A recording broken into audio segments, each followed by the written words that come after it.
इस विशेष वीडियो में हम काइमोसिस के विवरणों पर चर्चा करेंगे। अब काई ब्रायोफाइट्स का हिस्सा है, इसीलिए ब्रायोफाइट्स में मौजूद सभी विशेषताएं काई में भी लागू होंगी और जो विशेष स्थितियां हैं उन्हें हम इस वीडियो में देखेंगे। अब चूंकि ये काई यानी मॉस ब्रायोफाइट्स का एक बहुत ही महत्वपूर्ण हिस्सा माने जाते हैं, तो अगर हम इनके जीवन चक्र की दो अलग अलग अवस्थाओं की बात करें, तो इनमें से जो पहली अवस्था है वह गैमेटोफाइट अवस्था कहलाती है।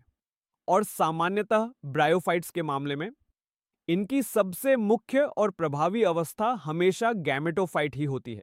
तो ये गैमेटोफाइट अवस्था काय में भी मुख्य या प्रमुख अवस्था होगी। अब यह गैमेटोफाइट अवस्था स्पोरोफाइट अवस्था के साथ बारी बारी से आती है और स्पोरोफाइट अवस्था 2n अवस्था होती है। तो पहले चरण से शुरू करते हैं जो है गैमेटोफाइट हैप्लॉइड अवस्था। काई के मामले में यह विशेष गैमेटोफाइट अवस्था दो भागों में होती है। पहला भाग प्रोटोनिमा अवस्था कहलाता है और दूसरा लीफी अवस्था कहलाता है। अब गैमेटोफाइट हमेशा बीजाणुओं स्पोर्स से विकसित होता है। स्पोर्स स्पोरोफाइट से बनते हैं, तो ये स्पोरोफाइट एन स्पोर्स बनाएगा और ये स्पोर्स अंकुरित होकर गैमेटोफाइट बनाते हैं। अब काई के मामले में जब यह स्पोर अंकुरित होगा तो यह सबसे पहले प्रोटोनिमा अवस्था बनाएगा। तो यह सीधे स्पोर से विकसित होता है।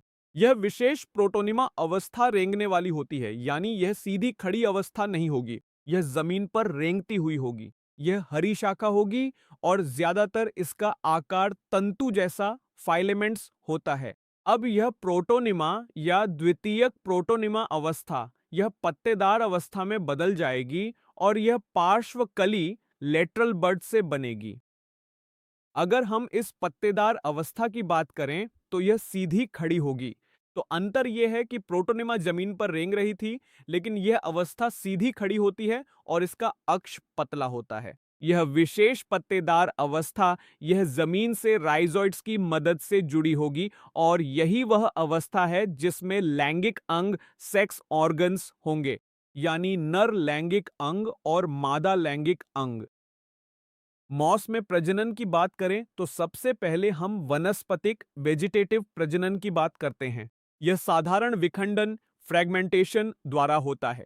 यह द्वितीयक प्रोटोनिमा में कली बनने बडिंग के द्वारा भी होता है। अब लैंगिक प्रजनन की बात करें जिसमें युग्मक गैमीट्स बनेंगे, तो इसमें लैंगिक अंग होंगे। नर लैंगिक अंगों को एंथेरिडिया कहा जाता है, मादा लैंगिक अंगों को आर्केगोनिया कहा जाता है। एंथेरिडिया नर युग्मक गैमीट्स बनाएंगे और आर्केगोनिया अंडाणु इगैल बनाएंगे। अब ये एंथेरिडिया आर्केगोनिया के पास आएंगे और इसी तरह निषेचन फर्टिलाइजेशन होगा। अगर निषेचन होता है तो 2n या डिप्लॉयड जाइगोट बनेगा। अब ये जाइगोट सबसे पहले स्पोरोफाइट बनाएगा, तो इसी तरह स्पोरोफाइट 2n अवस्था आएगी। इस विशेष स्पोरोफाइट के तीन भाग होते हैं। इसमें फुट होगा, सेटा होगा और कैप्सूल होगा। हम इस विशेष मामले को नीचे दिए गए उदाहरण में देख सकते हैं। तो हम जानते हैं कि ब्रायोफाइट्स के मामले में स्पोरोफाइट अवस्था स्वतंत्र रूप से नहीं रहती है, यह गैमेटोफाइट पर निर्भर होती है। तो हम देख सकते हैं कि यह गैमेटोफाइट अवस्था है और यह स्पोरोफाइट अवस्था गैमेटोफाइट अवस्था पर निर्भर होती है। और इस स्पोरोफाइट अवस्था के तीन भाग होते हैं, वह है कैप्सूल, दूसरा है सेटा और फिर है फुट। अब अगर हम मॉसिस के मामले में इस स्पोरोफाइटिक अवस्था की तुलना लिवरवर्ट्स के मामले में मौजूद अवस्था से करें तो मॉसिस के मामले में स्पोरोफाइटिक अवस्था अधिक विकसित होती है। अब इस स्पोरोफाइट में मियोसिस होगा, मियोसिस कैप्सूल्स में होगा। हमने तीन भागों के बारे में बात की थी, फुट, सेटा और कैप्सूल्स। तो मियोसिस कैप्सूल में होगा और इसी तरह स्पोर्स कैप्सूल में मौजूद होंगे। अब ये स्पोर्स फैल जाएंगे। मॉसिस में इन स्पोर्स के फैलाव के लिए एक जटिल तंत्र होता है और जब ये स्पोर अंकुरित होता है तो ये फिर से गैमेटोफाइट बनाएगा। और गैमेटोफाइट की कौन सी अवस्था? यह प्रोटोनिमा अवस्था बनाएगा और इसी तरह इसका जीवन चक्र चलता रहेगा। उदाहरणों की बात करें तो मॉसिस के तीन सामान्य उदाहरण हैं। पहला है फ्यूनारिया, जिसे हमने इस पहले चित्र में देखा था। दूसरा है स्फैग्नम, यह चित्र स्फैग्नम का है। और मोसेस का तीसरा महत्वपूर्ण उदाहरण है पॉलीट्रिकम,